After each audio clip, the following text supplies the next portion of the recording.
A friend set up my dad and he was nearly beaten to death. My grandfather got revenge on everyone involved.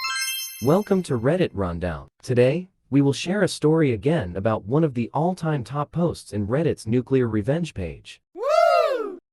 Tleater, my dad was nearly beaten to death, and my grandfather went nuclear on everyone involved. This isn't my story, but it comes from my dad and other family members who witnessed it. Background: this all went down in the late 1970s when my dad was 17. The area he grew up in was in the UK, and was a stereotypical working-class town. The part of town my family lived in was run down, full of poor families, and had its fair share of crime, but it was close-knit, and everyone knew everyone. This will be important later. Now, my dad wasn't the most well-behaved kid, and he had hated being at school, but aside from a speeding ticket, he had never been in trouble with the police. He was, and still is, a really talented musician, and had a very active social life. For his 17th birthday, one of his friends had bought him a leather jacket with a very specific logo on it. We'll call this friend Dave for future reference. According to my dad, it was a rare and quite expensive motorcycle jacket. He was extremely happy that Dave had got it for him.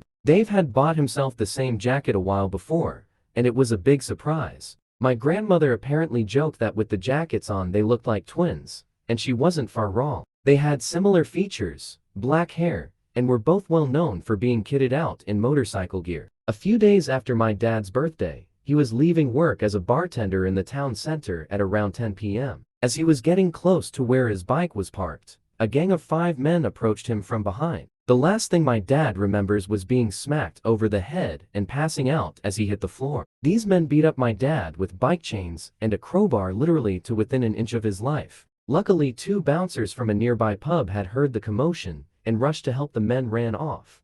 The bouncers called the cops and my dad was taken to hospital. It turned out that Dave had quite a substantial gambling habit and owed a large amount of money to people who you really didn't want to owe money to. They had threatened Dave and told him that they would be looking for him to teach him a lesson. So Dave decided to set up my dad to take the beating instead of himself, or at least lessen his chances of taking it. He had bought my dad the same jacket because these guys knew that was what he wore when he rode. He then arranged for a guy he knew to find out when my dad left work and call up the loan sharks to let them know where Dave was. What a scumbag. The revenge. My grandfather and grandmother were obviously distraught about this whole thing. The first thought on my grandfather's mind was if my dad would survive when that was answered. His second was how best to get revenge. Bit of background on my grandfather: he was a lifelong boxer and a career military man. He enlisted at the back end of WW2 at 17, stayed in the forces through Korea, and then served in Malaya and Burma as a scout and sniper during the mid to late 1950s. He only reluctantly retired when my dad was little and worked as an engineer after his discharge.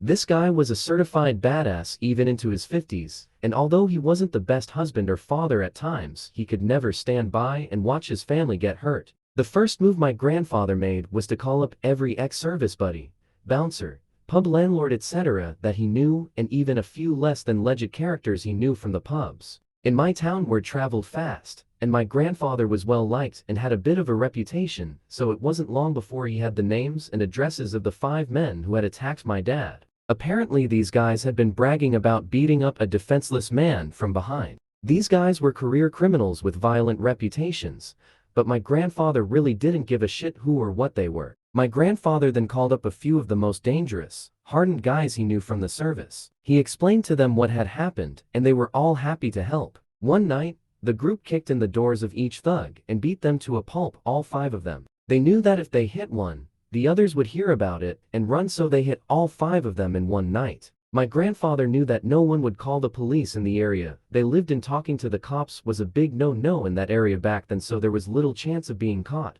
All 5 guys ended up bloodied with broken bones, shattered teeth, and the requirement to be fed from a tube by the end of the night. One of them had to be put into a medically induced coma. Of course, the police interviewed all of them in hospital when they sufficiently recovered, but none of them talked. Both out of fear of my grandfather and fear they would be labeled as rats, and nothing came of it. But my grandfather wasn't done there. My grandfather used his connections in the clubs and bars to start spreading rumors about why they had been beaten up. Soon it had gotten round that these 5 guys had freaked up and had beaten up the wrong person. Not only that, but they had bragged about it and lied to whoever they worked for about it. Not only were they physically broken, but my grandfather ruined their credibility so that when they got out no one, criminal or otherwise, wanted to be associated with them. Once this was all done, my grandfather turned his attention to Dave. He had specifically left Dave for last, knowing that he would crap himself knowing that my grandfather knew what he had done. My grandfather, however, was much more subtle in dealing with Dave, as he thought that a simple beating would be too good for him. He waited and asked around,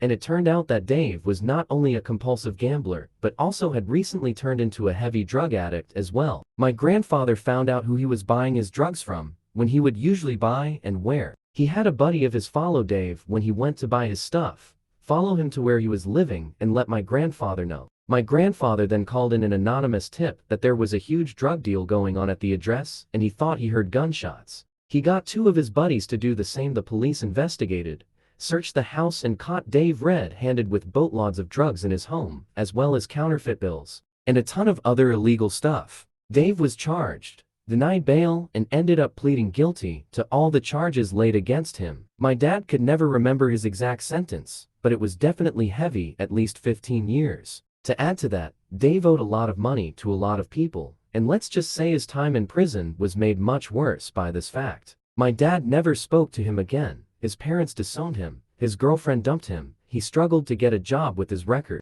and when he got out he had to move miles away as no one he knew wanted anything to do with him. My dad eventually recovered from his injuries, although you can still see various scars on his body from the beating he took. My grandfather never told anyone what he had done until my dad asked him about it when he got really ill in the early 1990s. Dave's life was ruined, and out of the 5 who attacked my dad, 3 ended up in prison later in life, and 2 ended up dead due to crime. My grandfather passed away in the late 1990s, and although my dad and him had their issues, it could never be said he didn't look out for him when he needed it. This is Reddit Rundown. If you are new here, please don't forget to like this video, subscribe to our channel, and hit the notification bell for more updates. Thanks for watching.